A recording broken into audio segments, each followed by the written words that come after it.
started off in life, believe it or not, as a physicist. My degree's in physics. My very first job was for British Aerospace. On my first day, I was given a Fortran manual and told to write a program in Fortran. That was my background, that's how I started. And that was my introduction to IT, if you like. I worked for British Aerospace for many years. I then went on to work for an American mini computer company back in the 70s. And so I was managing the development of network software. I actually wrote some of the first electronic mail systems out there, believe it or not. I then, in 1989, worked for Lotus Development as international czar, where I was responsible for ensuring that Lotus products were developed for the global market.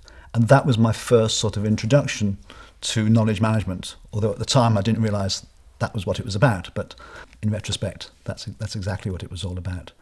I left Lotus in 1993 and have been working now for the last 12 years as an independent consultant. Initially, I was very much slewed to the technical side of things.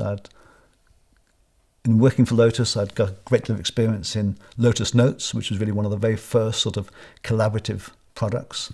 And one of the things I learnt in using Notes or applying Notes was that the real problems and issues with the technology weren't the technology issues, they were the people issues. As soon as you started to build collaborative systems, the issues were around how the people use those systems and people's behaviors when they use those systems. And sort of slowly but surely my whole emphasis has kind of moved away from the technology and much more, again, exactly to that, to people and how people communicate and how people effectively get their work done, given that today everything is sort of technology mediated.